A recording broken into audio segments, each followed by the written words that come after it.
Hello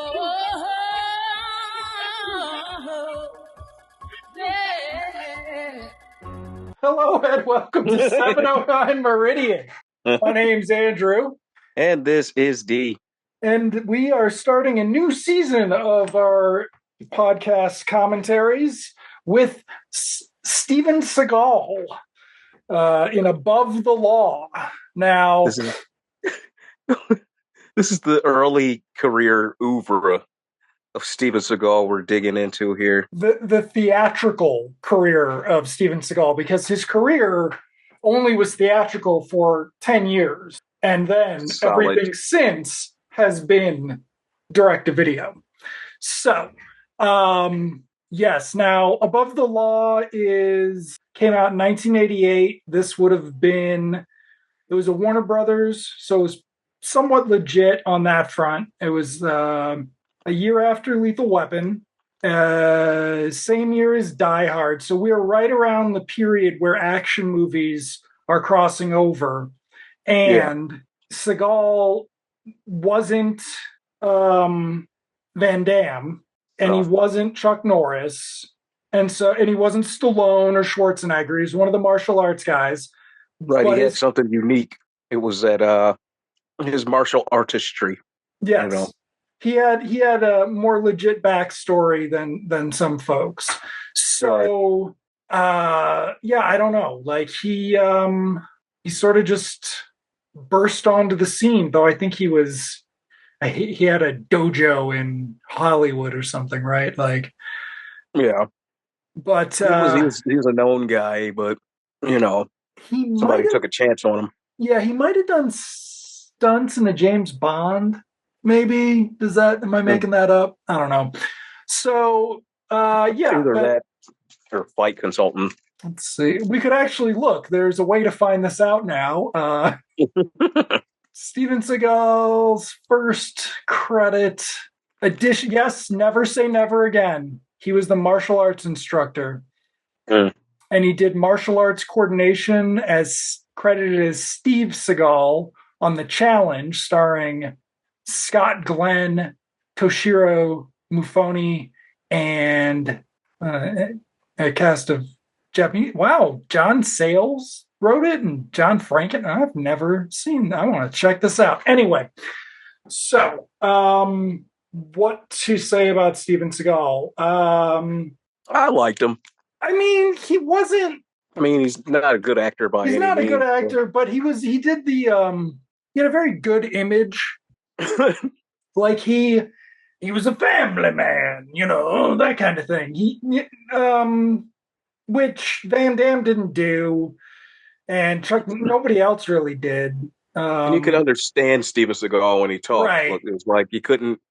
I mean, Van Damme, you just wanted him to shut up so he could fight in his movies.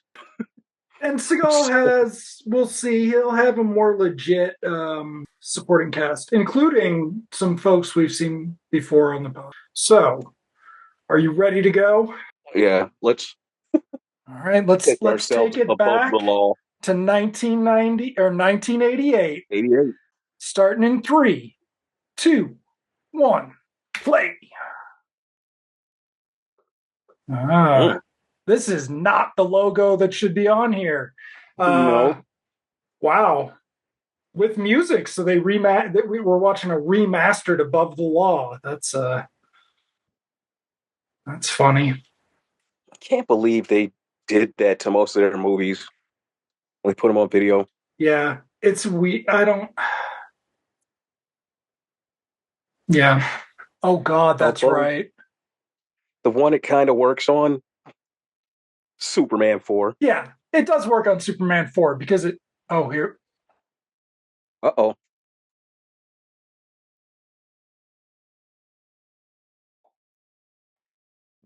Okay, so he is a local, Chicago. Is he actually from Chicago, though? I don't think he is. But this is Andrew Davis, so he's the Chicago guy. Marked for Death takes place in Chicago. Yeah, because it fits for him. Like Chicago didn't have an action movie franchise, so it was like Well, there was Code of Silence. Yeah, but what's his face doesn't count. Chuck Norris No. never. The closest Chuck Norris ever came to crossing over was fucking Delta Force, and that was because it played well in a 3-hour block on TV. Like, And what's it called?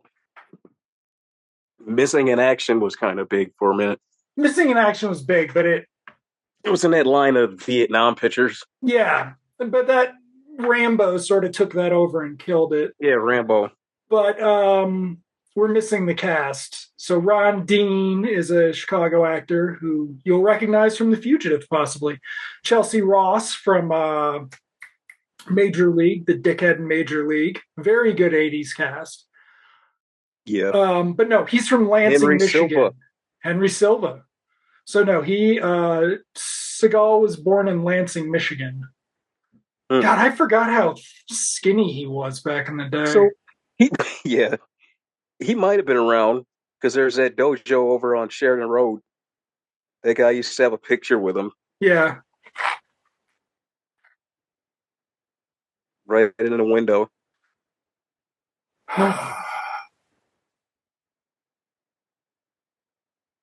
So here he is doing what he does best, training the guys. I'm guessing this is the 70s because sideburns. Yep, there's a lot of flashing back. Seagal, while he never did a twin movie, you almost wish he would have at this point. Actually, that in a way, good. Never one where he was twins, but that was the twist of Marked for Death. Are you spoiling Marked for Death for everyone?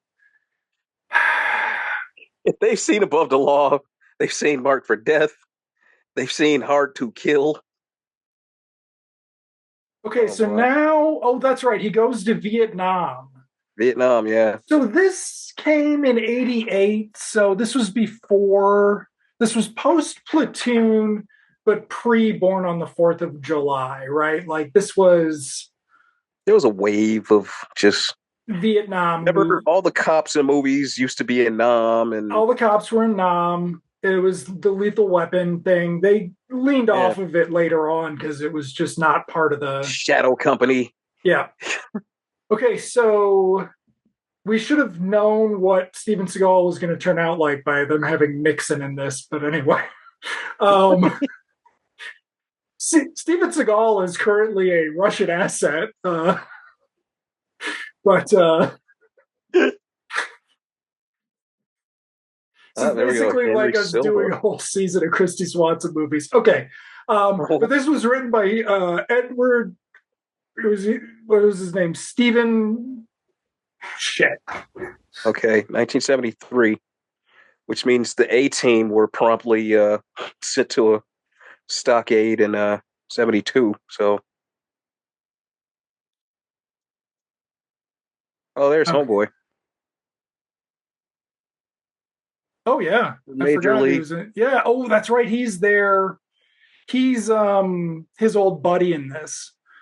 Because this in the once they get to the other part of Lethal Weapon that they rip off. But it's Andrew Davis, so it like looks pretty good. Henry Silva, who is never young. Okay, this was written by. The script is by where is it? Come on, IMDb. Why do you hide this shit? Stephen Pressfield, I can't remember who that dude is, but Andrew Davis. Stephen Pressfield and Ronald Shusett, who also around this time wrote King Kong Lives together, I believe. Oh, wow. Yes. Now we can look at Seagal's hair there, and this is what sans ponytail, because it's the 70s and couldn't get away with ponytail. So it's a curled mullet. Yeah. We don't get full ponytail till what? Hard to Kill? Yep. He was like establishing it.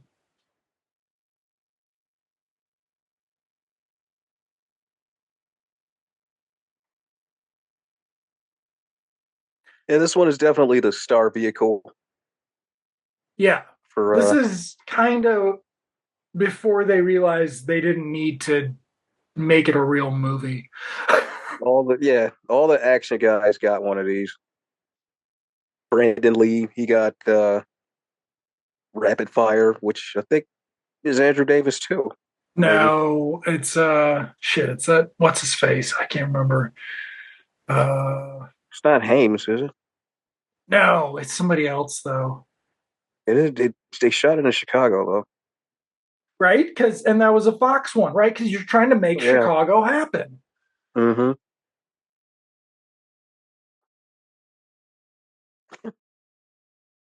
So now Henry Silva, I can't remember how legit was he ever. Eh, it was back in the '60s. Okay. And then he quickly Then he went, became kind of a parody, you know. yeah, to real B pictures by the 70s. And now Yeah. he's in studio B pictures in the 80s, late Mm-hmm. 80s. He's the guy you get to make it look legit enough with a familiar face. Right. Because It's back after in the Major '80s. League, Chelsea Ross only ever played that fucking guy. Yeah, he only played that guy.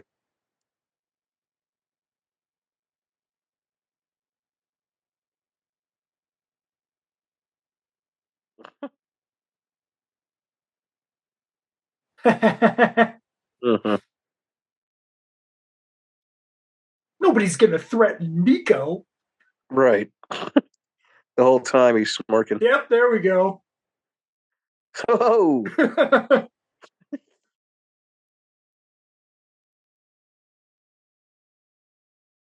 So Nico does now not like this, torture. yeah, no, this is a very sensitive take on the American involvement in the Vietnam War for the 80s. Holy shit, blue light. Thank God they're under the blue lights of Crystal Lake.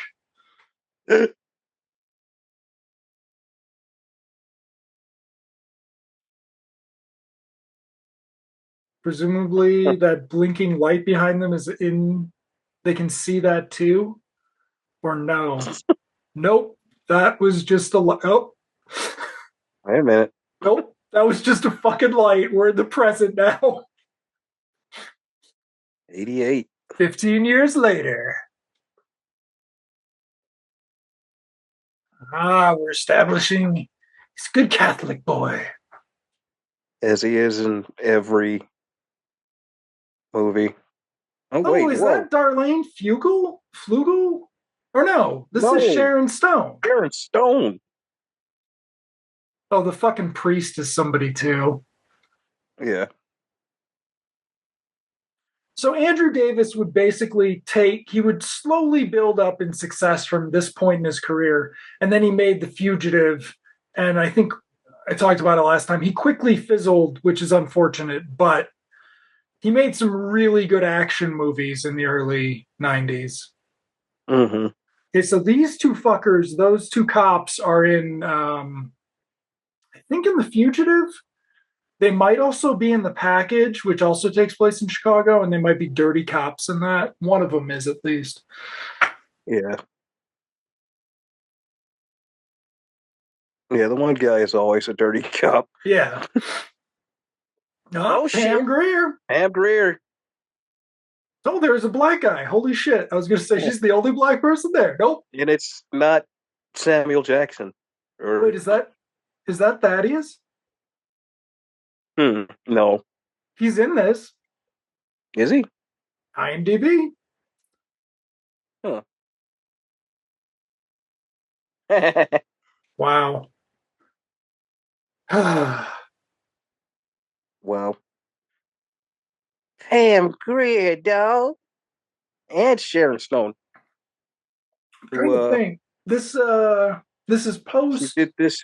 Police What is Academy this? for Sharon Stone. And since it's 88, That is Thaddeus or Thalmus. no, that's not him. You don't think so? No, that's not him. I think it's a bad copy. All right, we'll see. Sharon Stone did Action Jackson. Yep, and Total Recall. 88. And Total Recall. Wow. She was busy. Yep. she was sort of inevitably gonna hit. Like, But I'm trying to think where at what point did she stop doing this? You know, the wife, the girlfriend, and I mean, what kind of Total was it? Recall. Total It was Recall kind of that Total really, Recall. yeah, Because then she did, didn't she, wasn't she the good girl in Intersection? Because there were like delayed things. Because she did what? Did she do more than two? She did Basic Instinct, then Sliver, and was that it for her sexy movies for a while, or did yeah, she? because Basic Instinct was a hit and Sliver was the bomb. I think. Yeah, Oh wow, Walgreens, fuck yeah. that's still over there.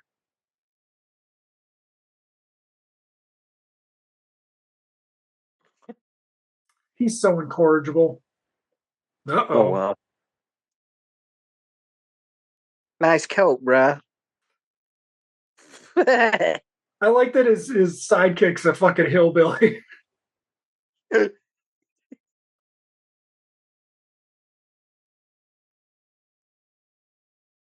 wow, wow, wow, wow. Police sucker. Uh-huh. Oh wow.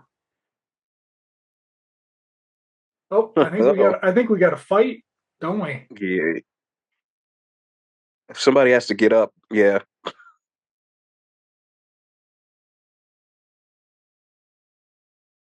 So he's looking for somebody's granddaughter right now or something? yeah.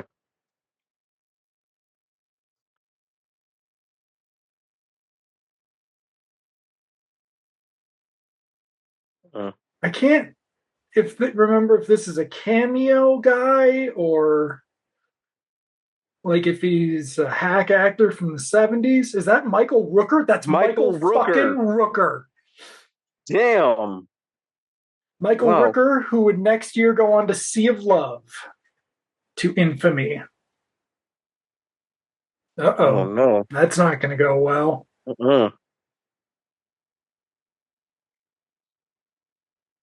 Oh, there we go. Yep. See, somebody has to get up. We, we don't get. Just get out of here. Uh-huh.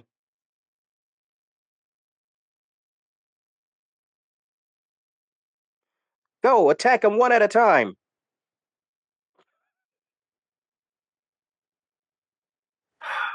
I like how the bartender inserts are clearly not during this scene. Like, No, not at all. Because he's just like blank. yep, He's not reacting to anything. he really needed the ponytail in this. The fucking curled mullet is. Well, it distracts from that receding Yep, patch in front of it. yep. Steven Seagal to this day has never admitted going bald. Like, No. He put whatever that is on top of it. Whoa. do you think Michael Impernelli tried out for that part? Oh, wait. It's her cousin. Oh, that's right. Yes, because family. Again, family is very important in Steven Seagal movies. Oh, Yeah, just say no.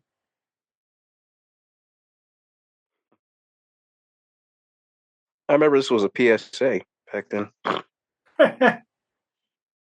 You want to get your ass kicked by Steven Seagal? Leave the smack alone.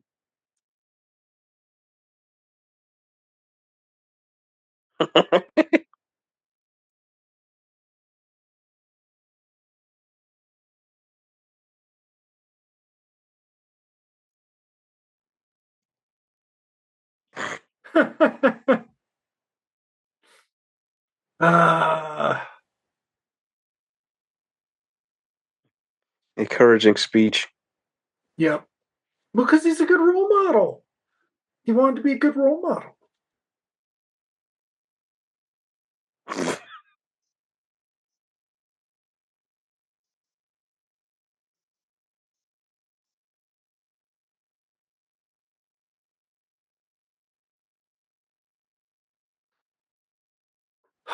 Is that guy going down the stairwell or what? Like, It's because it's way too.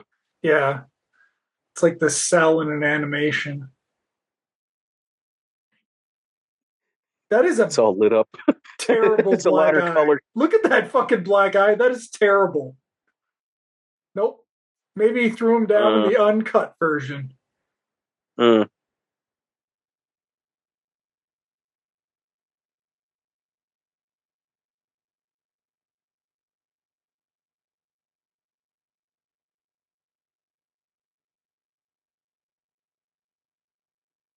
uh. Yeah, check it out.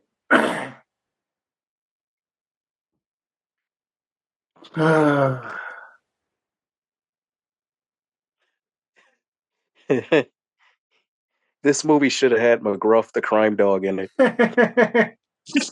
McGruff and Steven Seagal team up to take a McGruff is bite out of Steven crime. Seagal. McGruff loses his partner. Just becomes bitter as hell. Okay, so now Steven Seagal is putting an illegal wiretap on something because he's not going to get no warrants. Oh, Why is he all dressed up? Where are they going?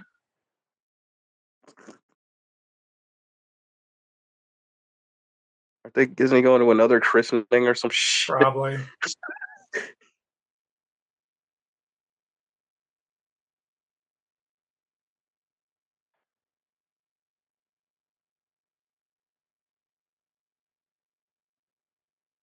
Oh man.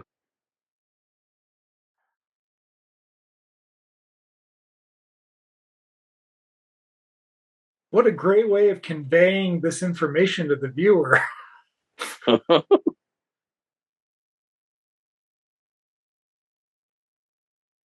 It's crazy when you could tell where certain shit was filmed. Yeah. Damn. We've got the rainy Chicago streets out of Michael Mann's Heat, of course. He did Yeah. not do Blue Lights, however.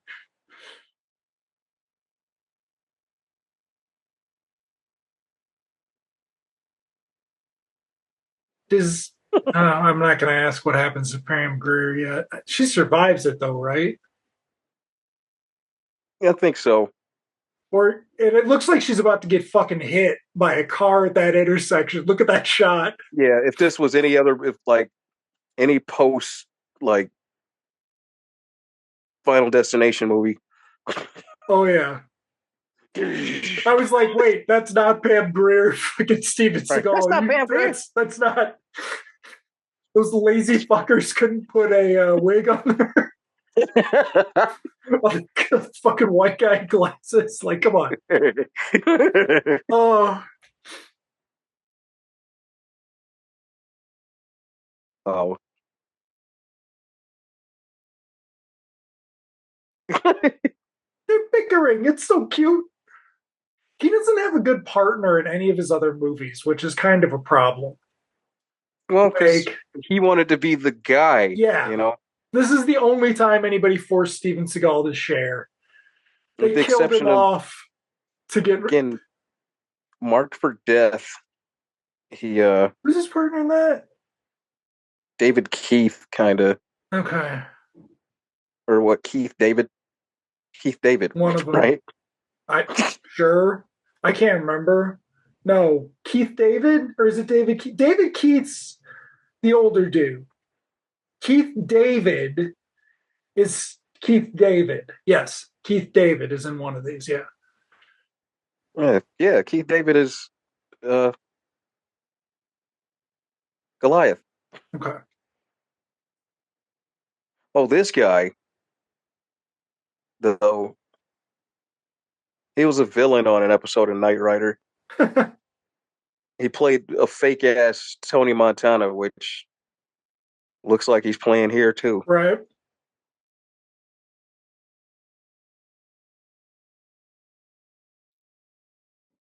Oh, is she retiring? She's not retiring. Well, if she was retiring, they'd have to kill her.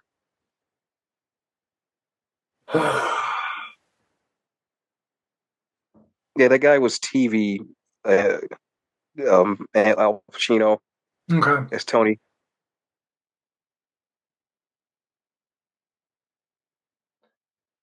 Okay, so somehow they're having this huge operation, but they can't report how they got the information. Mm. It's because he's above the law.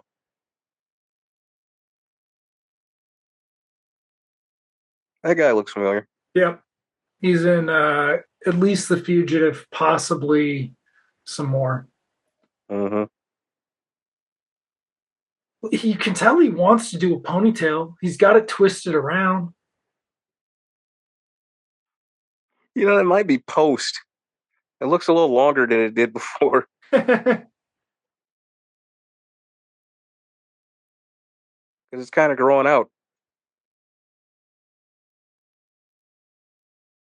It looks like the start of one of those Avatar ponytails. Right.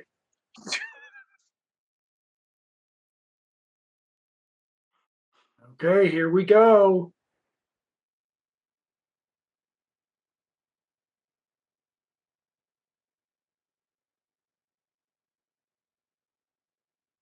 This is. Uh,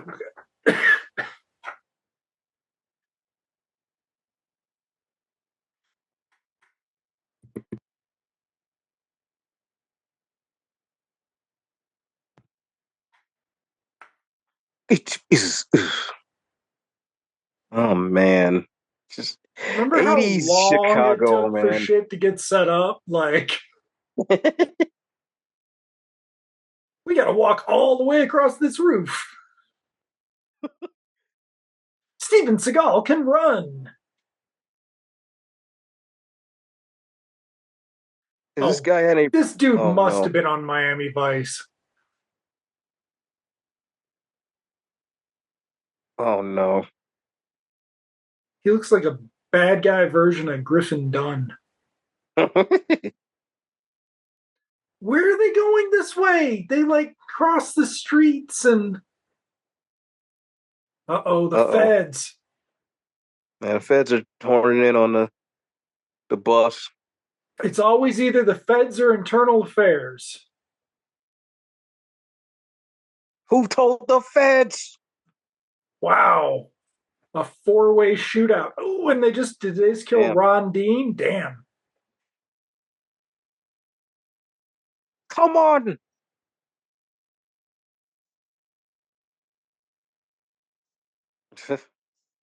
This there's two bad guys, right? Or is there another car bad guys? There's another car bad guys. Oh wow. Look at that. Yep, there you Just so they could go. do that stunt right there. Yep. Look what we can do in our movie. Okay, so Ron Dean's still alive. Now, Seagal was the one that made it legit. The holding of the gun, the proper cup and saucer there. He was one of the first to cup it in an action movie. Oh, Yeah. He was the first to make it look legit. fuck yeah. Let's let's do a car Now, is this roof scene. before? Is this before or after Action Jackson? Because Action Jackson roughly had this exact sequence.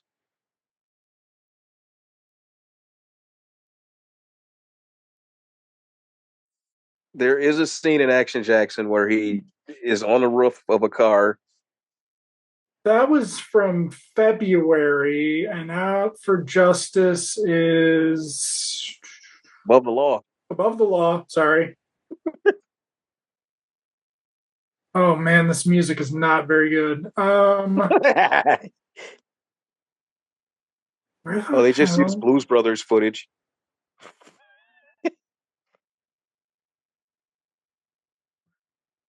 All that POV, I think, was from Blues Brothers. Come on. April. Huh. Huh. Okay, so I don't know. Maybe they heard about it at the same time. Like, It could have been the same stunt coordinator. I don't know. Right. But yeah, so Above the Law came out and it did 10, it had a cost 8 million, made 18.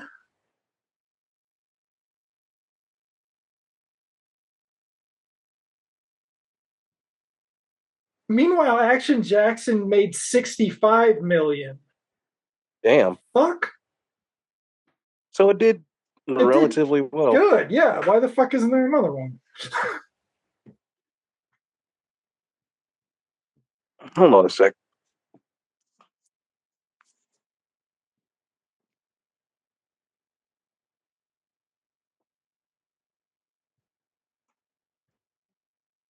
Oh, what have we got here? Oh.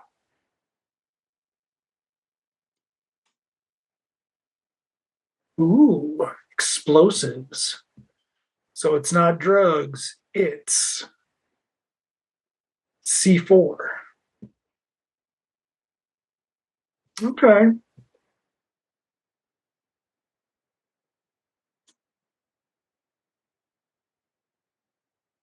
Oh my god. Oh. Hey, it's what's his face? Yeah, that's wait a minute. What, he got out? The fuck? That's Who is Greg that? Allen Williams Okay. from Baywatch. The only black man on Baywatch. The only brother on the beach in Baywatch. He started first season and held on for dear life, right? He held in there till I think he disappeared sometime after the first season of Baywatch Nights, maybe. Okay. And then he, like, his character just vanished. Like, I don't even think he got like a last episode or anything. He just suddenly the brother was there and then he wasn't.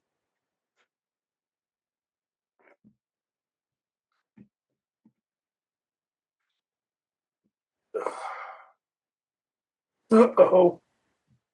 Uh-oh, the FBI's just gonna let him go. I don't know if that's a good idea. Does this guy think he's above the law? I think he thinks he's above the law, yeah. So he must think he is. Is somebody gonna The at hair. least say above the law? Oh god, speaking of hair. Right? You got one of those Sanford and Son jobs. I don't look a day older than when we shot that other footage. But I washed my hair out with dust. He's got a 1980s Davy Jones mullet. Jeez.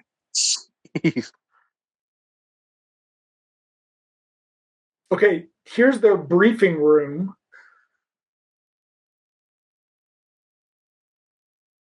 I'm kind of shocked Samuel Jackson isn't in this.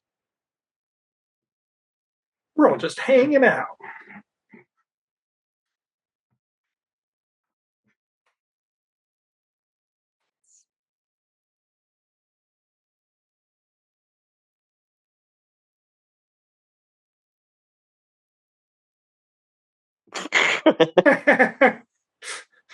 This guy does get better in his subs. Yeah, you're like, they tried hard to get a performance out of that dude. Yeah. Why does he vaguely remind me of Emmett Walsh?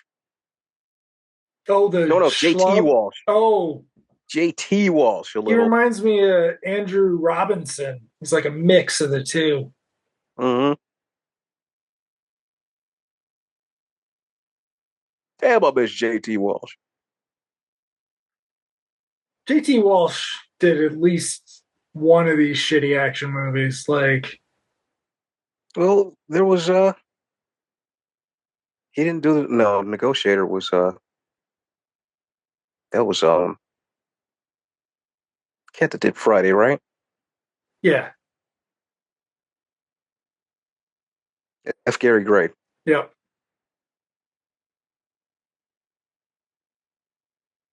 Okay, so they're gonna follow the guy.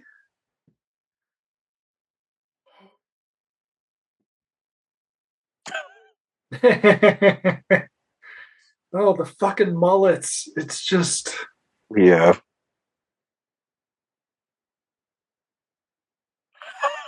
The damn Cadillacs. The Eldorado.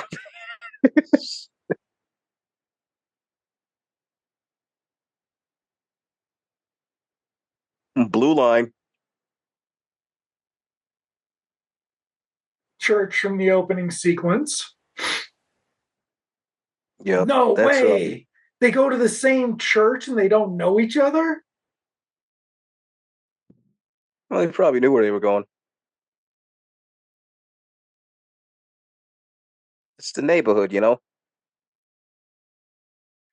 The one other one that's really about the neighborhoods out for justice, isn't it? Yeah. They were running buddies as kids. Yeah. Isn't that basically the first season of Luke Cage? Kinda. Wait till we get to that shit. That shit is just Out for Justice is bad. it's not just bad, it's gratuitous as fuck. Like that's full blown rage mode Seagal for like 90 minutes. Okay, yes. So that's another thing is like Seagal did in some things try to act, but Yeah. he was more sellable when he was just kicking ass.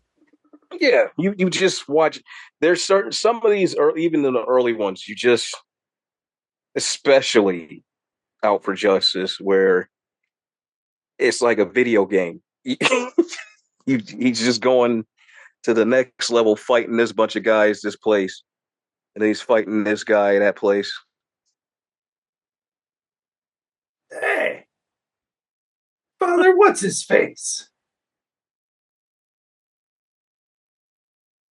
Uh, I wonder if they wanted to put this in New York and just No, could afford Chicago. no. Oh Andrew, no, it's because Andrew Davis. yeah, Yeah, that's true. that would be out for justice though. Then Yeah, it's that's out for about justice. he's a Bronx boy or a Brooklyn Yeah, boy or something.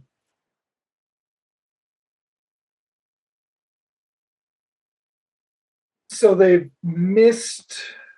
they're stealing the drugs from the church, Nico.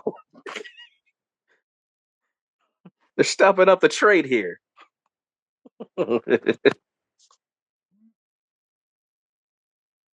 Oh wow. This is not how Steven Seagal feels about undocumented people anymore, folks. No, not at all. He's not a champion of these folks anymore. Please don't kick our ass if you see us, Mr. Seagal. He can't come back into the country. I don't think he can come back into the U.S. Oh, he moved? He's in Russia. I thought he was down south still. He's, a southern lawman. Oh, he moved to Russia. Oh, Like he defected. So he wouldn't have to pay wow. taxes or something. Him and Gerard Depardieu. Well, they could do team up buddy movies and Oh God. I'm surprised they haven't. Gerard hey, Depardieu's hit that level in France in like 2007. Like, uh, oh, even that guy's got a fucking mullet. Oh my God. geez, He he's might got a have the. that's a straight up Mario Lopez. That is an impressive mullet. It's just not as greasy. Right.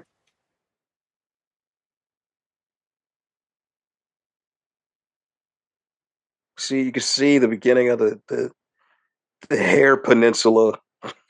Steven Seagal's hairline. Oh, oh man. I'm trying to think. Did anybody Oh, and I like how with the Blu-ray you get occasional glimpses of just how fit it is up top. That's why I don't ever want to see any later Seagal movies on Blu-ray because that shit is depleted by like what exit wounds. Oh yeah, it was over. Exit Wounds was the last theatrical. That was his like comeback theatrical, Yeah, and that was it. And he never did any of the Expendables because he's even an asshole to those guys. he was in Machete. Was he?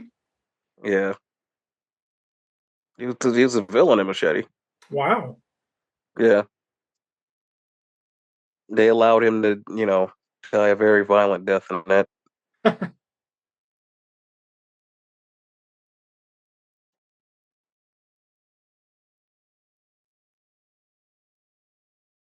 Hey, is that John Hughes? I mean, maybe It looks like him. it does.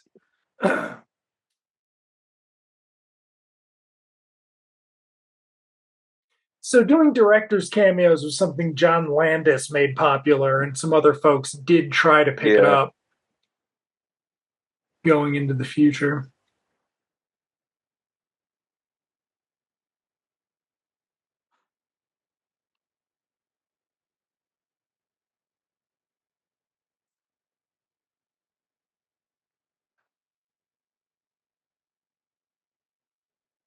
Oh, wow. Okay.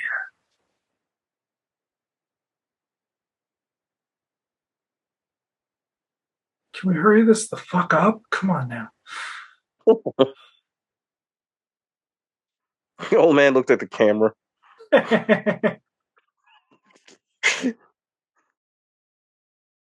Whose baby is that, really? Right. I was thinking that too. Okay. So she just dropped off drugs in that bag. Oh, So Nico, this is his fucking church, and he never noticed anything going on. This would make more sense as the first scene in the movie. yeah. Oh, Mom! it's a bomb. Oh, down goes his father. Jeez. Damn, that sucks. Oh. Damn. Yep. We got some makeup. Ah! Trampling scene, smoke scene. We can do it all in Chicago. Somebody pissed off the Riddler. Sharon Stone carrying a loaf of bread.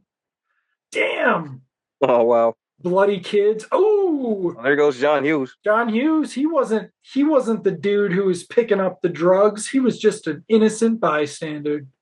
Oh, Yeesh. Steven Seagal could not look at the camera in that shot. Like, should I keep walking? Keep walking. Say cut. He's trying too hard He's not to heavy. trip. He's heavy.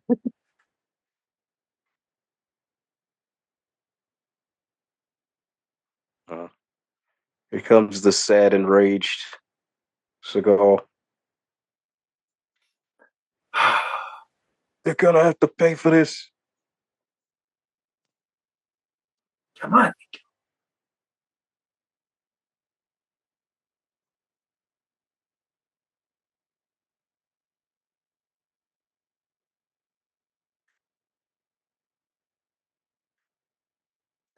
Huh. This is one heck of a plot twist. It's all about the sanctuary people, not about drugs.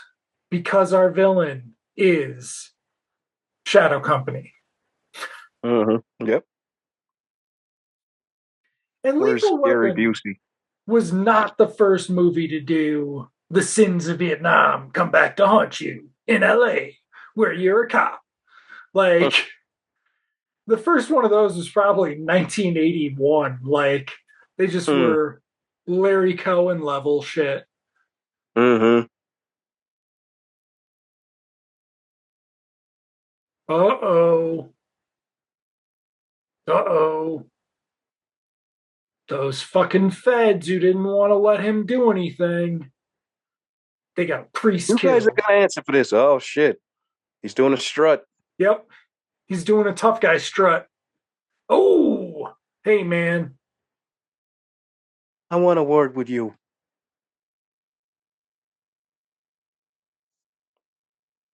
Okay, Nico, let's go talk in here. This shit just killed a lot of good people.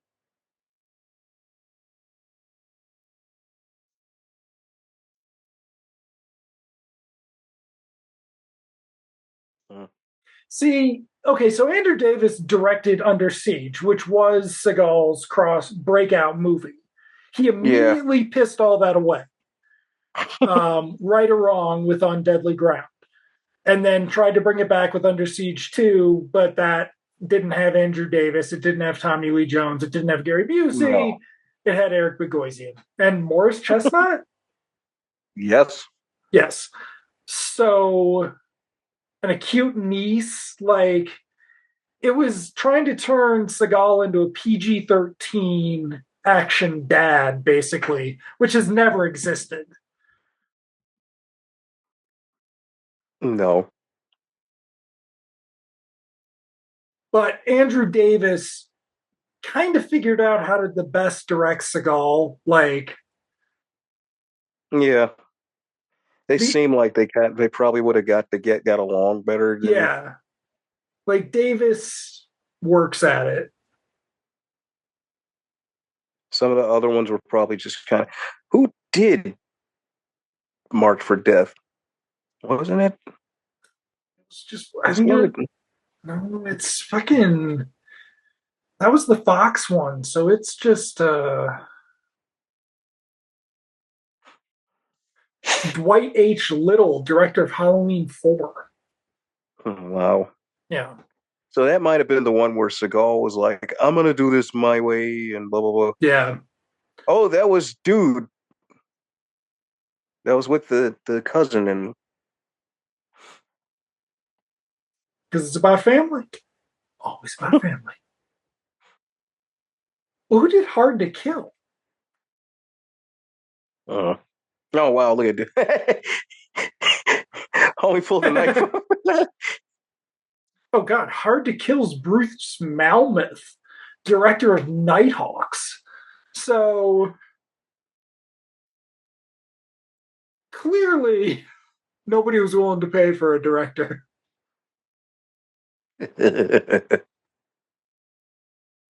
But the next ones, I think both came out in 90, or because Hard to Kill's 90, is the other one 90?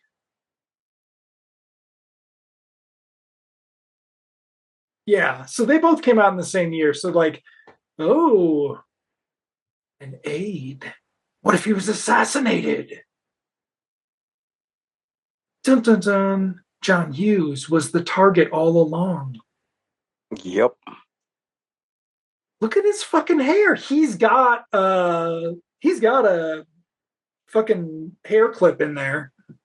Like, he does. He has a hair clip in there. I don't know how they're hiding it okay, but he's got a hair clip. His hair can't stay that way even with gel. No. I like how the newscaster's conversation with her cameraman does not match lips. At all. Oh God, here we go. Oh, blue jeans Seagal. Blue jeans Seagal. He's one of those. He's the action hero that felt he didn't need to work out, so he's got this kind of unremarkable frame here. Yeah. He's a skinny dude at this point. Like, that's kind of the thing about Seagal got a lot of shit when he got bigger, and it was kind of because he must have been starving himself for this. Mm-hmm. Like, relax, man. I've got a fucking sword. Okay, it's been a minute since the action sequence. That guy's familiar. He's been in something else. Mm-hmm.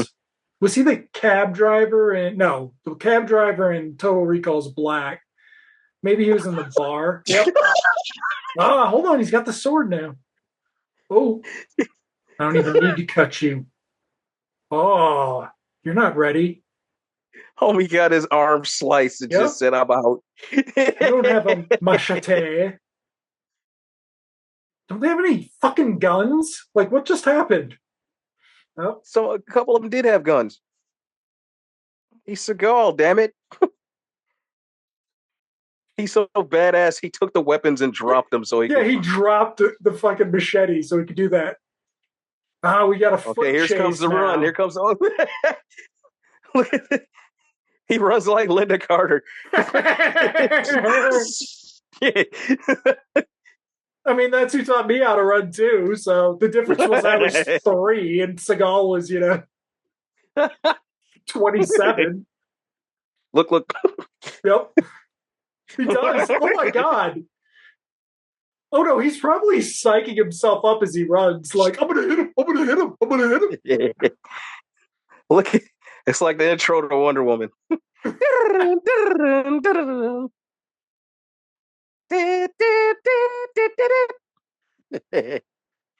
I promise to cut the music into this, but I won't remember. So,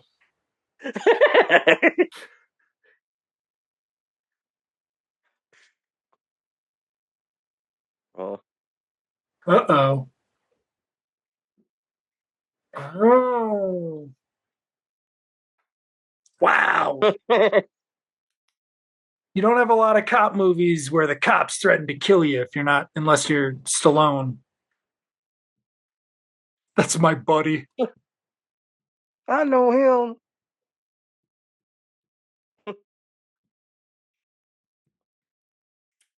This Oh is my shit! friend. He's really big. He wants to be in your movie. Right. Again, Say it, Jim. Woo! we've got the redneck hanging out with the black guy. Right. Just random as fuck. Say I know him.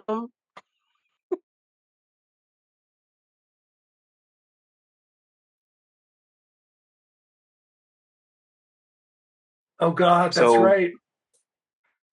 is the loaf of bread dead? Or Now they're just sad. She's just like, why'd you take me around those dangerous Italian people? I thought you were different, Nico. I thought you weren't like them. My family told me not to go with an Italian guy. Chelsea Ross is back. He looks like an ape. He looks no different than he did before, and I'm like, come on. Well, they always do that. It's always when it's just like in that Van Damme movie with what, Jeffrey Lewis. Mm, mm, yeah. Or he didn't Oh, age since Vietnam either.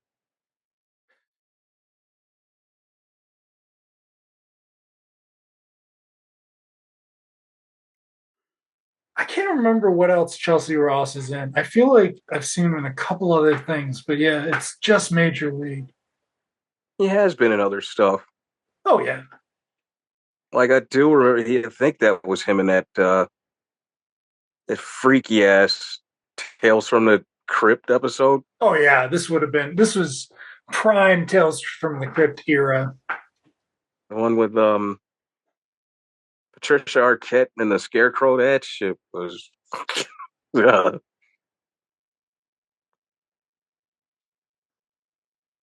Okay, very nice Chicago establishing shot there. Yeah, they do make. Well, Andrew Davis, Yep. he loves the city, so he Uh makes oh. Chicago look really good.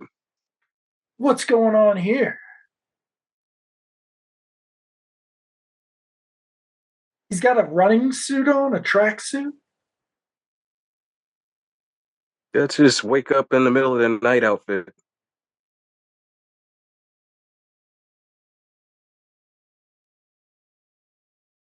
Ah.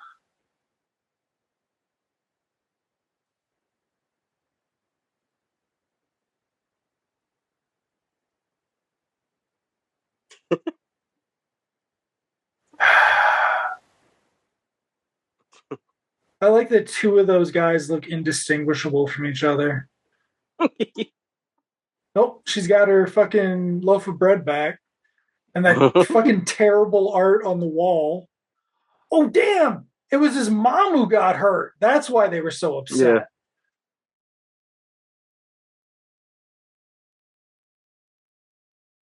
It was Sharon Stone all along. That would have been a dope ass twist. She was leaking to the bad guys and shit. Total Recall.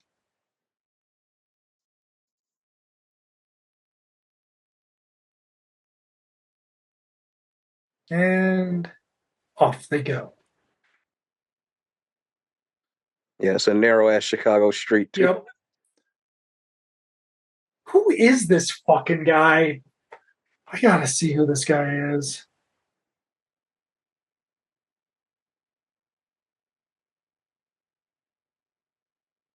With his well manicured eyebrows. Yep.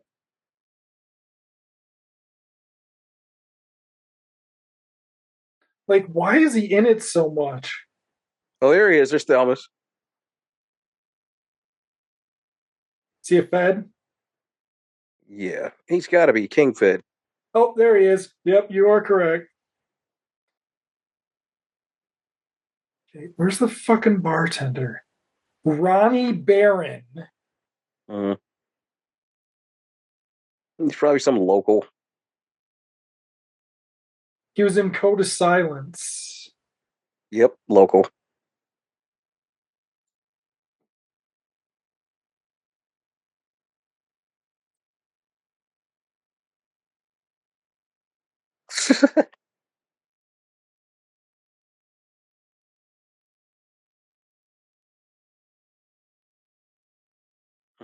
He's reading the names of titles of future movies. The bartender was an American actor, keyboardist, organist, and blue eyed soul singer during the 1970s. There you go. He was a sideman to many artists, so it's a cameo. Probably played the Green Mill. Oh, shit.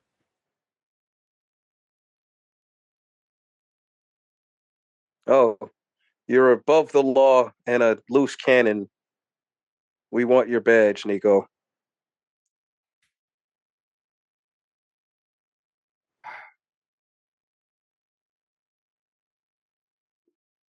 They took him down to talk to. Okay, here we go. This is right up the block from My Bodyguard. Hmm. Lincoln Park, ain't it? Mm-hmm.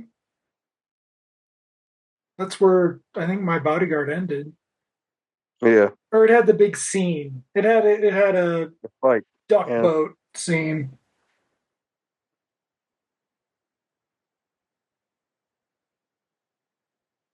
Ooh.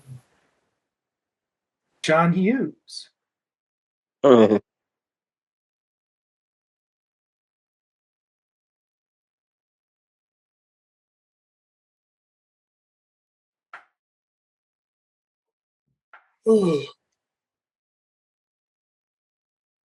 God. This is the type of movie just like years before Pam Grier would have been the lead in. Yep. Kind of sucks for her to do this. Yep. She's just an exposition machine in this now.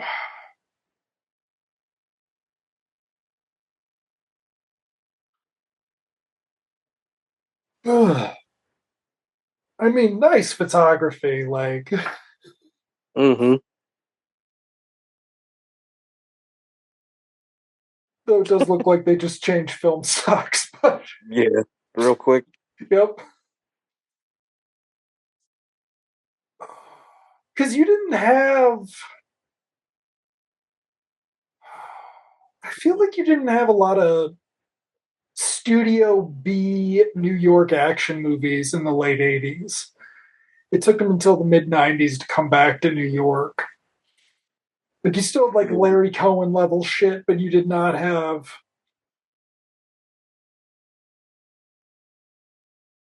I don't know. Did Stallone ever do a New York cop movie? He must have. Nighthawks and what else? Nighthawk.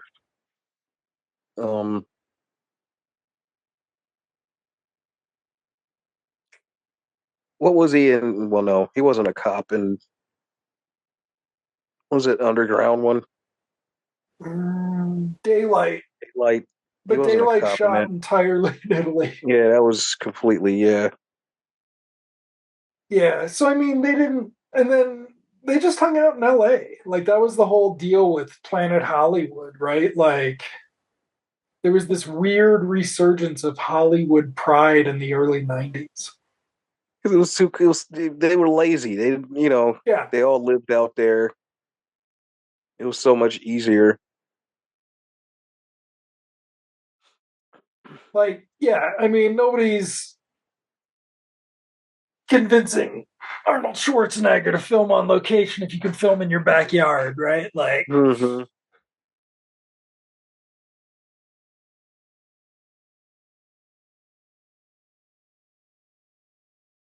now, Seagal, so if we say Seagal broke out in 92 with Under Siege, it took him 4 years to be five, however the calendar works, 4 or 5 years to become legitimate. When you think about Van Damme, he never became legitimate. Yeah, they tried. They tried, Universal tried their ass off, but the problem is a Universal B movie is not as good as a Warner Brothers B movie. No. But Universal direct-to-video was solid for at least for the first two Tremors. That's another reason. Oh wow, they tried to Sonny Corleone Nico here. That's not going to go well.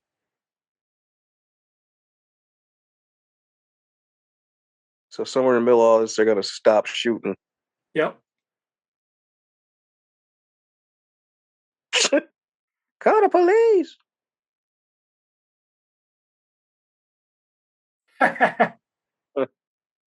They did not see him crawl off. Nope, they did not. He knows how to talk about guns. Isn't Steven Seagal legit? Oh, so he's going to beat their ass.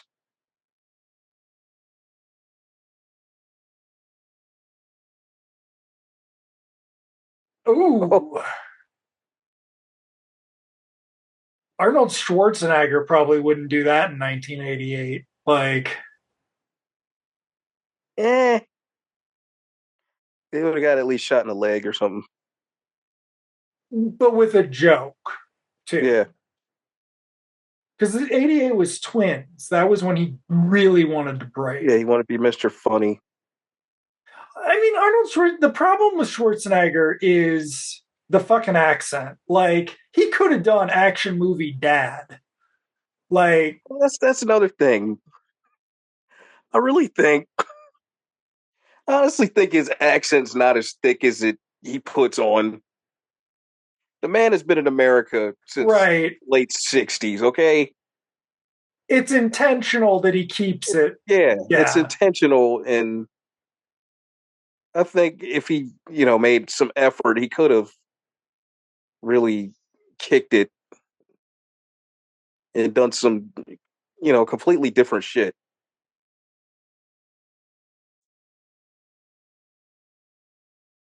We're back to the bad edits with the guy behind the.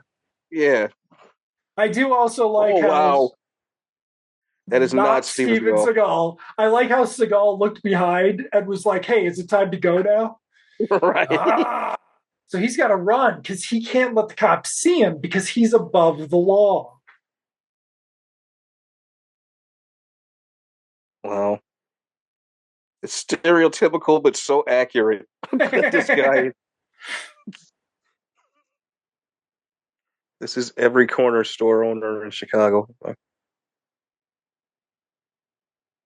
No. Oh, they're putting him in protected custody. Who's the dirty cop? Yeah, there's going to be a dirty cop. Oh, wow. They don't even fucking pay for the baby in this. Like, damn. We don't trust you to walk a fucking real live person to the car, Sharon Stone. Jesus, Sharon Stone. At least in Action Jackson, she got to play two versions of Sharon Stone. Right. She got to be, sex pot. Then, in the second half, she turns into that scared Uh-oh. wife. Hold on. We got to go into the garage. We're John Wick breaking the floor.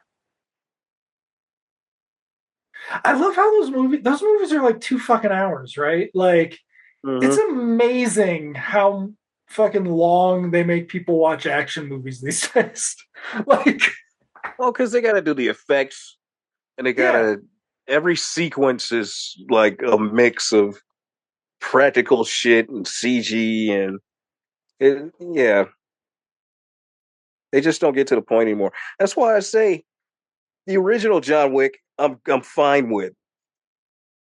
And any sequel could have just been something set in the universe, right.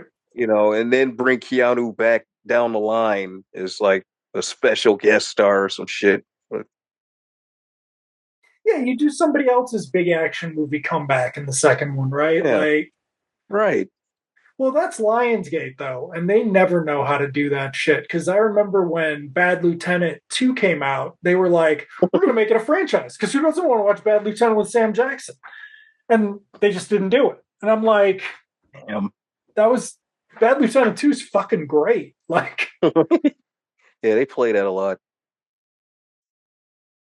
All right, so he's threatened this guy into helping him.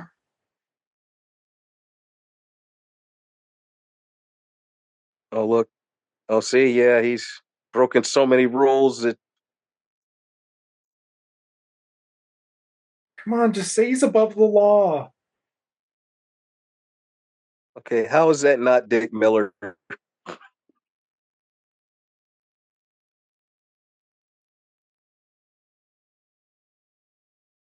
Oh, he's been in something too. Yeah, like maybe a little bit younger.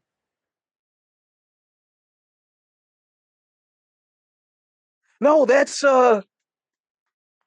speaking of John Hughes. Wait a second. Yes. That's keep the change, you filthy animal. Yep. I knew who the fuck that was. Merry Christmas, you filthy animal. Okay. And a Happy New Year. Time to go to the lake. So where are we on the lake? That looks south, like I'm up way south. Is this the beach where Steven Seagal takes all of his dates? Like,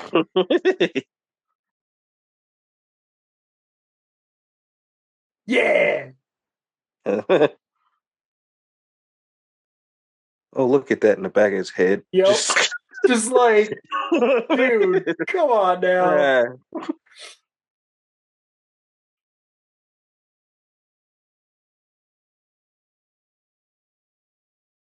Do they actually make this fucking guy jump in? Like, I would want so much. No, okay. In the part where you're not supposed to swim.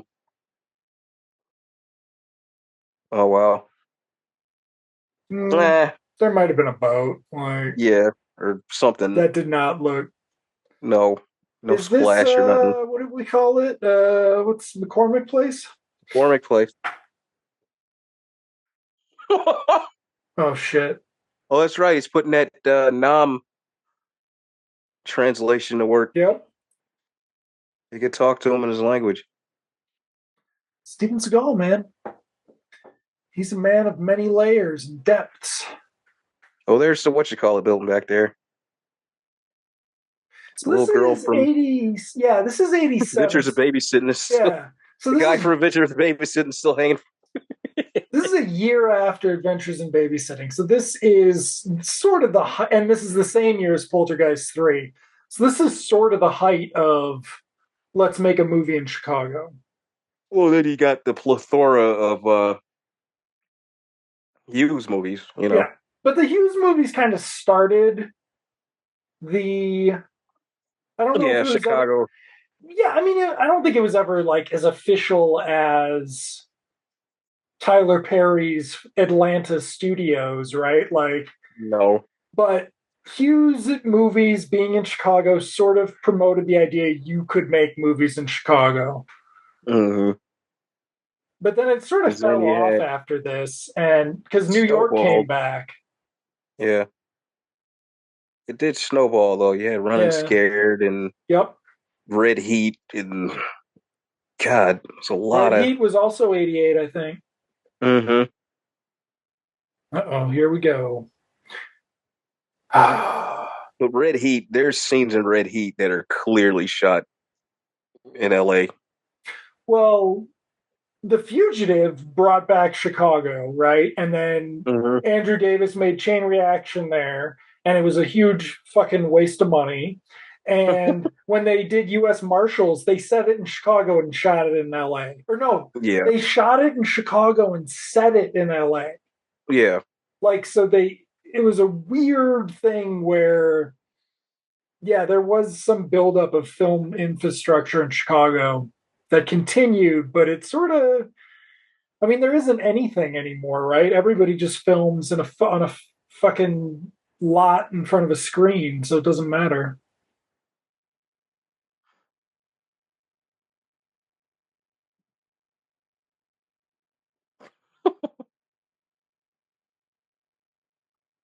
I think there might, it's either this movie and The Package, or it's The Package and The Fugitive.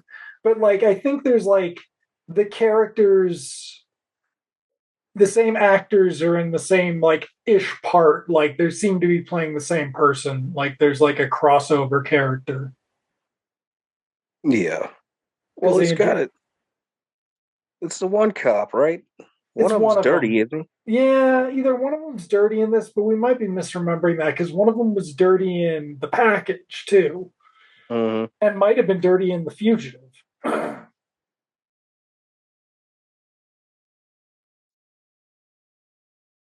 See, now I'm trying to imagine this as a Pam Grier movie.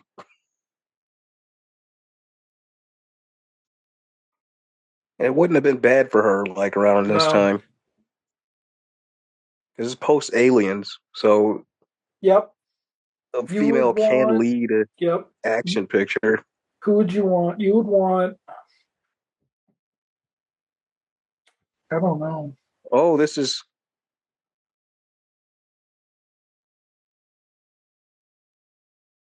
Oh, That's this is an right. assassin squad. Oh yeah, this is Shadow Company. They just dress Yeah, nice because. because that's the woman with the bomber. Yep. And that's Fuck Nugget hanging out with Henry Silva. And oh, they're after Super Mullet. Yeah, Mario Lopez is about to get it. It's time to go talk to Henry Silva Evil and Henry Silva awaits. Sugar Dan's Farmers Fruit Market. Uh, So this is another thing that I pretty much everything in the 80s did it, but and we don't do it as much anymore, is where you stick with this the villain's activity as a subplot. mm-hmm. Like, this is, Like you only see him every now and then, and anything else, but yeah, it's really a major. it's so you don't have to do anything else during the fucking movie, basically, because You you're kind just, of this one though. You kind of have to know what the fuck they're doing. yeah, because this is overcomplicated for Yeah, what it's this, very detailed. because they're trying to appear legit, right? Like, they're trying Yeah, to, we can be as serious as an HBO original movie in 1988, but we can also kick ass. didn't I hear? I sworn I heard somewhere this was actually born from a pilot. This was going to be a pilot to a show, I can see but they that. instead they really believed in Seagal. Some shit. I thought I heard that somewhere. Uh oh.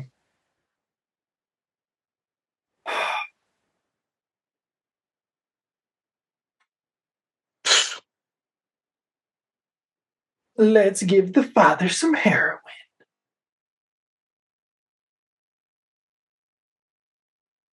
He does, man. He looks like Griffin Dunn doing, like, really committing to a bad a bad drug dealer, a bad brown bit. face. Yep. Yep. The only thing that doesn't make it Griffin Dunn is he's not doing the accent harder, though. Griffin Dunn wouldn't have been doing that in 1988. Oh, he had heat back then. Oh yeah. Look at the hair. Look at that fucking hair. That's gotta be a wig. That's gotta be a fucking, like, because he's fucking bald too. You can see through that shit. Yeah, see through it. Oh God, was Bruce Willis the first guy who just went bald? First white guy. I think he was the first dude who was just like, the hell with it. After a while. Yep. Because, I mean, when you're making as many movies as these guys did, it is just watching their hairline recede. Like, because it can't be 32 forever. No. And for whatever reason, nobody, William Shatner fucking had all of his toupees made and then killed the maker. Like, because nobody has ever achieved as good of a toupee as William Shatner once he got his fucking movie star money. Not his TJ Hooker money, but his movie star money. Yeah, that Star Trek 4 money. Fuck yeah. Well, that Star Trek 4 tube is the underwater tube. Yeah. I'd get that. I'd fucking get the underwater tube.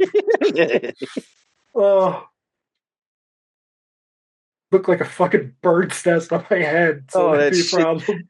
That water went straight through that fucking. Just like. You see the line.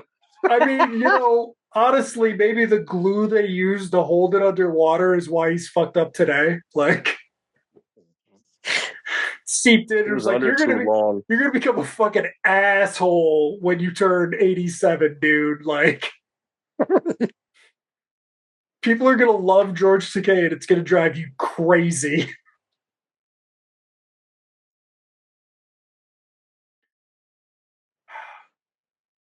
What door did they just come through? Did they? Oh, they came up the. I don't know who directed good urban action movies in the late 80s that's unappreciated. It's hard to say. I could see. Okay, here it is: Pam Grier, Adrienne Barbeau, John Carpenter. Yeah. You get rid of Nico's Nika, and you're done. Yep. You couldn't do the fucking useless tie into their previous history, but okay, so the other thing you have to realize about this era is heroes didn't always make headshots. Now John Wick always shoots and hits their head. Yeah, everybody gets it in the head. It used to be a one in a movie type thing, right? Like when Bruce Willis did it in Die Hard, that was like a big crossover thing. Because after Die Hard, the guys had to be real. Yeah.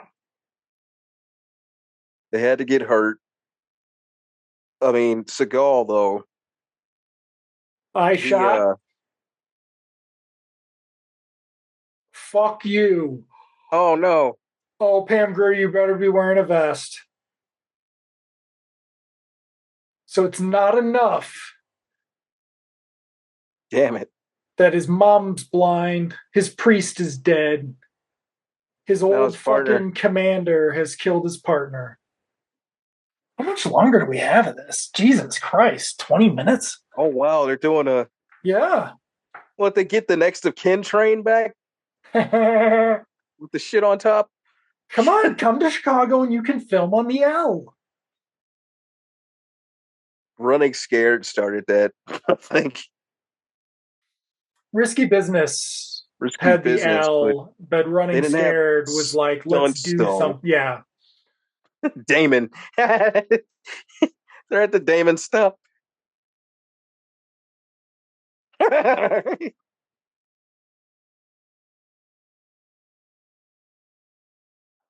Here we go with elevated train car scene. So it's like Oh wow! You see the more contemporary train in the back. They don't even use these anymore.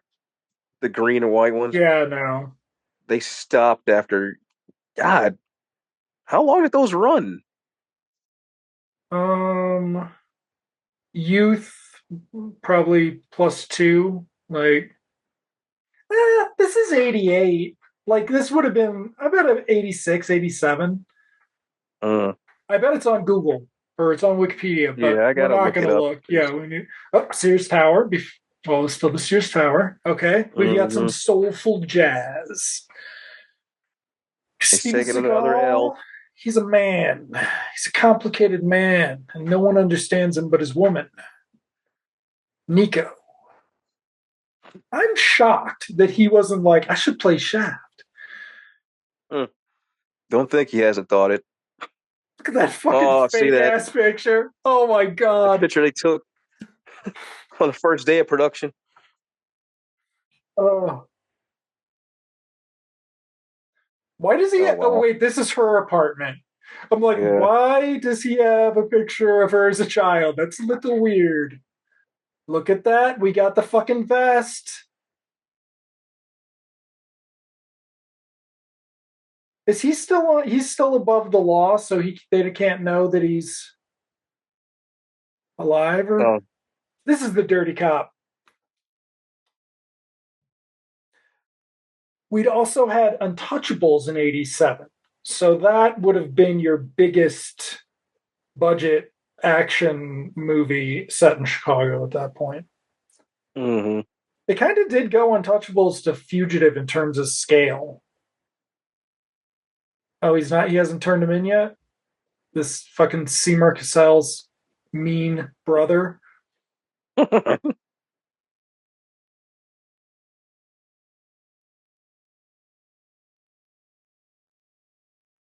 Yay! Aww.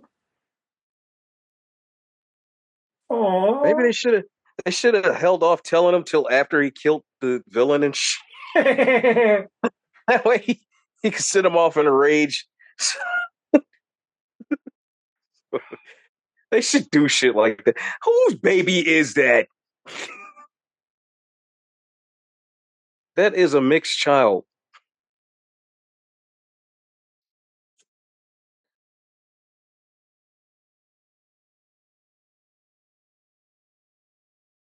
That baby is Except like when it half smells black, like half shit. Filipino, man. Look at that baby. That baby might have white face on. I'm not. That Look at that. baby. Look at his leg. That That's a baby's black face. child, man. That baby's face has some white foundation on it. Whose black child is that? Okay, and oh god, what the fuck are they eating? She's Right? got a glass of orange juice and Orange juice, and there's just bread on it. there's just bread on the table.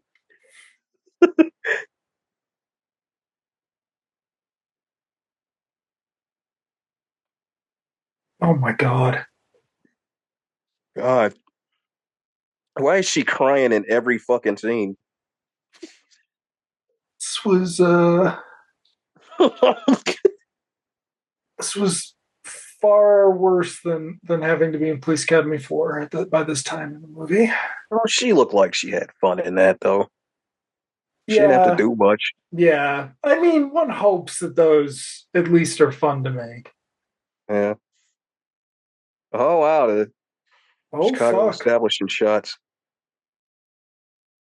Well, now Bruce Willis, I don't think if he ever did, he did Mercury Rising, I think was a Chicago movie. But he tried to make Pittsburgh a thing in the early 90s. And there's a couple attempts to make Pittsburgh a thing. Oh, Chelsea Ross. Well, he showed up. I was wondering if he was going to actually appear in the movie. Wait, there's a part. It's like the Punisher from this point, right? There's a part where they catch him, and like I like I'm how not thinking of another movie. I don't remember what happens now. Except that they could have found a fucking location where they didn't have to duck. Right, all scooched over like that. Oh shit! Now, falling off the building next to them is Craig T. Nelson and what's her face? Not Craig T. Nelson. Nancy Tom Allen. Skerritt and Nancy Allen. Ah!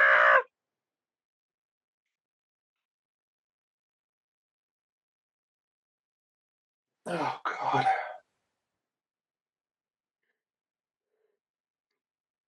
I think he This was would have been a great. wasn't he a bad guy in something else around this Yeah, he was. time? Pretty sure. This would have been a great Batman scene. Right. I was thinking that. This is what Christopher Nolan saw to convince him to shoot in Chicago.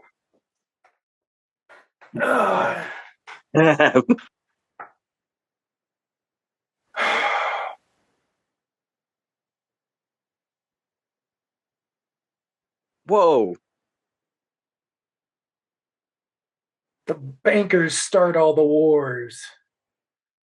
So, I mean, Steven Seagal This was still the says big that. message behind the movie. He still says that. But he just says what kind of bankers they are. Mm.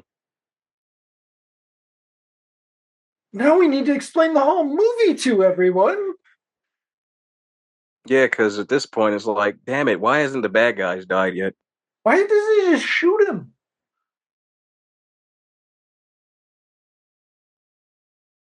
Yeah, it's because you're ethnic.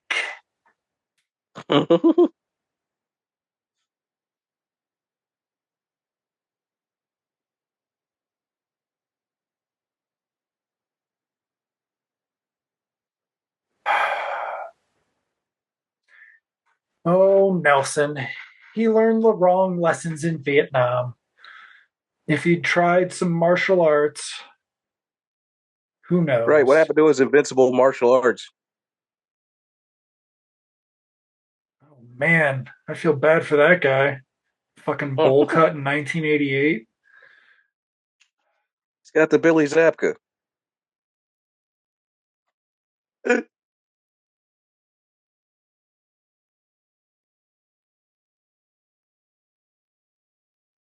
Come on, do Something. some type of spin kick.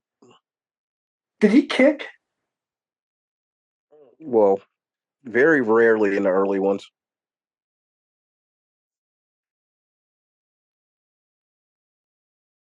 I think Glimmer Man is where he just started just flailing his arms and shit. So we still got, Steven Seagal's. Steven Seagal's talking about American war crimes, which is never even this specific in something like Lethal Weapon. Huh.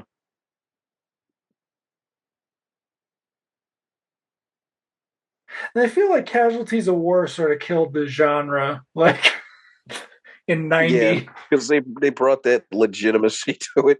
That sort of no, really, shit happened over here type. I thought that guy got killed, the tall one. Nah. Wait, yeah, the blonde one in the Didn't he get back. shot? I thought he did. This is the worst team up of villains ever. Like, Yeah. Like, these cats should have been dead by the end of the second reel.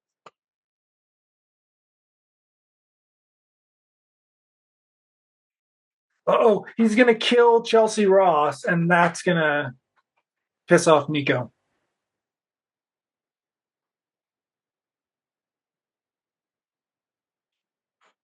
Uh-oh.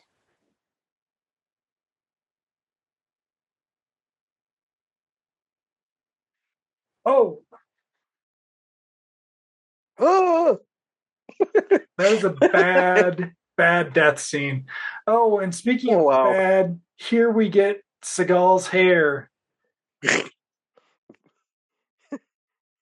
It's doing that chimp thing. It just looks like So, what's sort of loose upsetting, or spinach. not upsetting, but what like is weird about, Oh, wait a minute. yeah, parking lot shootouts in 1988 is, for all of its problems, Highlander did do a big fucking parking lot bit. Like, Yeah.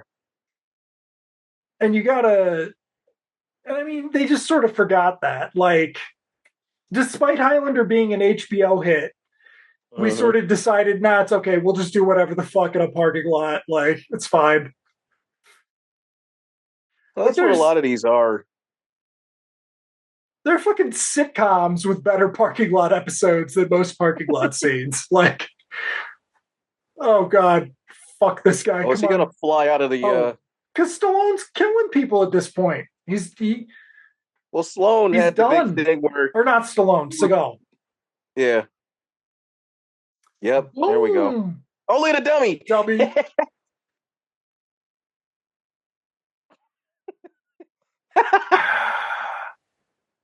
It's a practical effect, just like Poltergeist. Did Child's Play 1 take place in Chicago? Yes, it did. Okay. Also late 80s, 88. They used the running scared building in one for the main building in that. I'm still trying to figure out what building that is.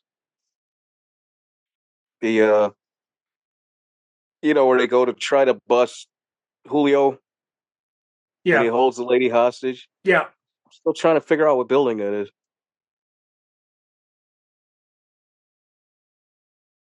I'm sure there's Chicago shooting locations com that was last updated in 2004 that might have it. Right? Like Cinema Treasures got Yep. Fuck yeah. Cinema Treasures. Fucking A. Oh, poor Cinema Treasures.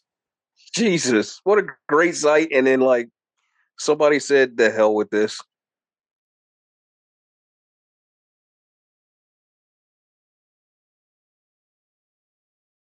Oh, that's it. Oh, is what? Oh, that's right. He had the cops under his thumb.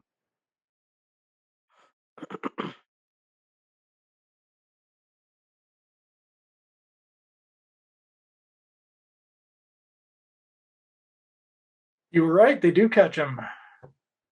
But that's supposed to be a big sequence, where he fights them all. They just drop their guns for no reason.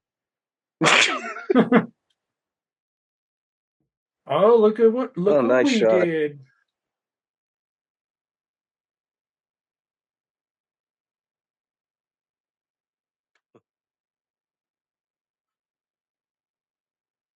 This fucking guy.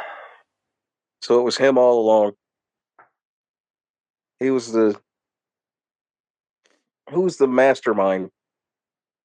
Is he the mastermind or are they gonna kill him?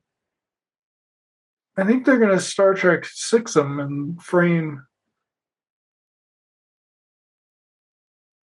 God, why is he a part of their clique? I mean, this is the worst assemblage of villains It is. in like any fucking movie. Like, this is very like it's It's like just taking Batman B-listers and trying to make.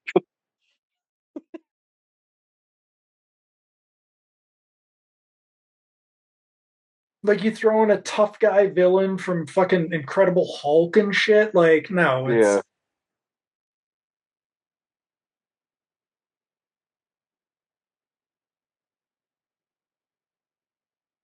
it's Frank Silva, so he's gonna torture.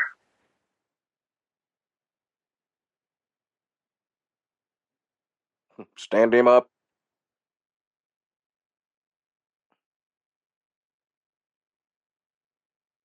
Oh God.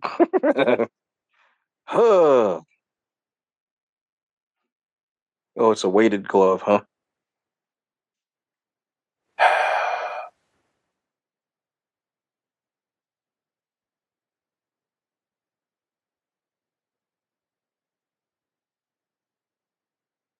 Yeah, he's bad. So he can't karate his way out of this?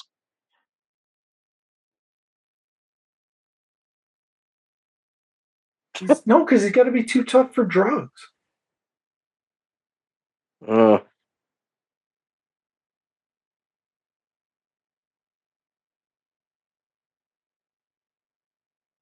Stallone taking a major or Seagal taking a major shit. Oh, he's giving up. It beat me. Oh, never eating at That's too Steak and Shake strong. again. He's faking, right? I think so, yeah. He's fine now. He's faking. Don't hold on to him.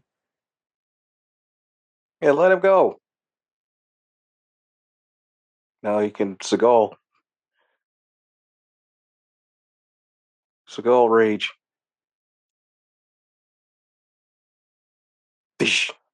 Ooh.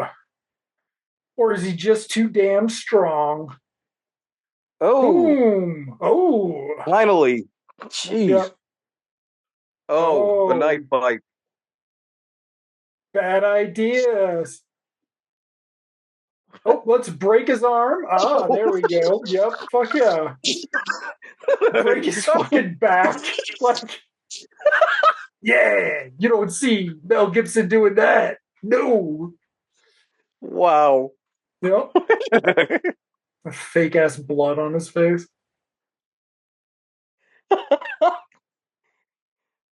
Why was a woman from across the room screaming? Wow! People are applauding. Oh, Who's this is in that? the. Oh, there's dude. He's still. Yeah. He's got to get him too.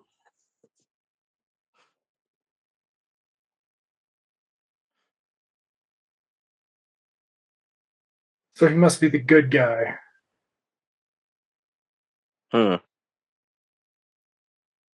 We don't have time, do we? 5 They got to wrap minutes? it up some way. Yeah.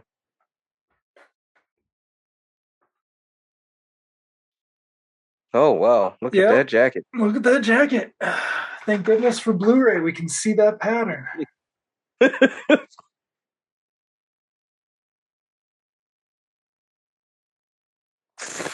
He's the next president of the United States. Swear to God, if Sharon Stone cries.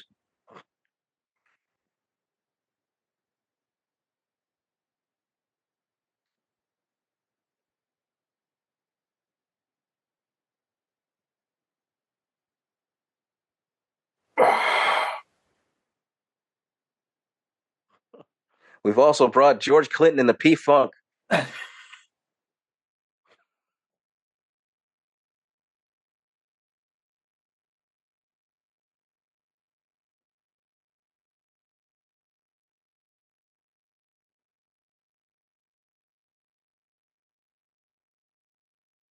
Oh God.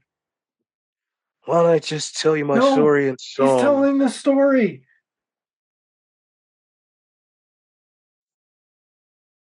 So we had to have the fucking senator shake his hand and it's not even part of the fucking story? Mm. Ugh. Oh no, the movie's not about the loop, is it? It is. Oh.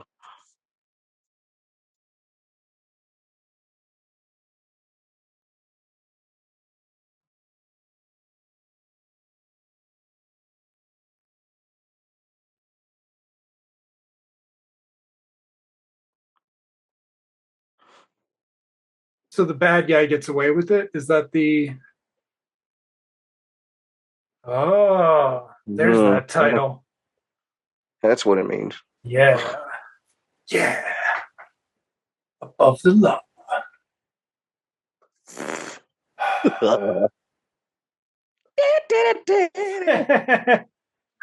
There's Thalamus.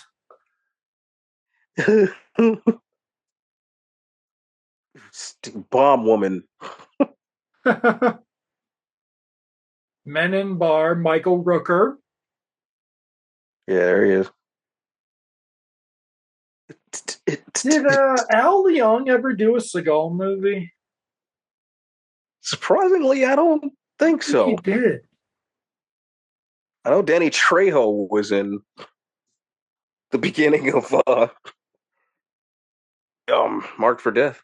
That would explain your machete connection later. Yeah, right there. Okay, what do we got next? Coming up next on HBO Late Night. That's the great thing is you don't need to fucking have any other kind of intro music when you just run this forever. Smooth jazz. Yeah, this is 107 or whatever. After Dark. Coming up next on HBO, Real Sex. Aikido coordinator or choreography, Steven Seagal.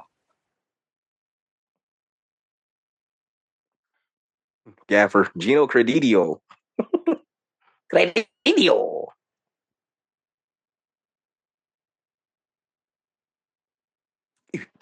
Oh, so we are dragging these fuckers out. Okay. I'm like, this seems like a lot of... No, they're dragging them to get to 99-minute legitimacy. Coming up next on WNUA. Ooh. Oh, Vietnam sequence. Yep. Not sure I'd brag that I shot that instead of the regular guy.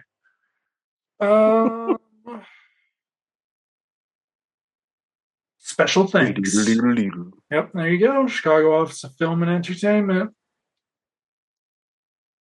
And so this clearly wasn't partially Chicago and LA. Half in Toronto somewhere. Nope. Well, they didn't do that till I would say the 90s. No, like once, yeah. Or one block's in New York and the rest is in LA. Daredevil. All right, so that was Above the Law. I mean, it was probably a VHS hit, I would imagine. HBO hit, or did Showtime have it? All of those movies, his whole line, that early run, that's what legitimized him for, Under Siege, because everybody kept getting it, and then once they started playing on HBO, you could end up watching them back to back. Yeah, because you have, Hard to Kill is the next one, right? Yeah. Yeah, and that just kind of, the first three were huge and really blowing him up to it, to be the next thing. And Hard to Kill was Fox, so there's probably some story about how he went to go over to Fox. So I think it's the same guy who does the music, but Rob Wilson King is the production designer. Oh, fuck, this is the one with Branscombe Richmond, who I tried to describe to someone once, and it didn't go well. Ooh. William Sadler. Branscombe Richmond, the guy who played the sidekick on... Renegade Six Killer? Yeah, I think so. I tried to explain who this person was, and it was hard. So, so next time it'll be Hard to Kill, Bruce Malmuth directing, and Stephen McKay writing, from the writer of Darkman 2 and Digstown. Oh, Digstown, wow. Yeah, one of my favorites. Sorry, shame about... At one point, I was like, if James Woods was just going to turn out James Woods, he should have been a villain in one of these fucking movies. Like, that would have been fun. That would have helped a lot. Yeah. And they tried that, but really they tried it a little late. Like, he waited too long to try that. It's him, just, spazzing out. Yeah. Oh. What do you mean they're sending him? What? Oh, yeah. Hell, I would have loved him in Under Siege. Oh, fuck yeah. Oh, God. What if he was like the Gary Busey, though? So you could keep Tommy Lee Jones, and it was either or. Yeah. Okay. The only other thing I wanted to see was, do we have a credit on the guy? Mark Boone Jr. was in a window at some point. John C. Riley was in the bar. But who is that guy who tried beating him up in the alley that looked familiar?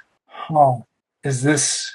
Yes, Juan Ramirez of The Package, Backdraft, Adventures in Babysitting, Color of Money, which was also a Chicago movie for a bit, The Fugitive, which is probably where I remember him from, and Chain Reaction. He finally got a character name. He's a local boy. He's a local boy who wasn't willing to move out of Chicago. It looks like. Right. All right. Anything else on this one? No. It's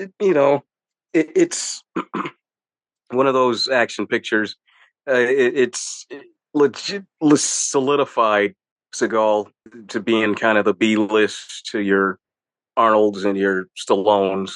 So this was just the first one. The next one, again, was another stepping stone to being a name, a name above the title. The name above the title. Guy. Yeah. So I can't knock it. Pretty standard for what it is. Yep.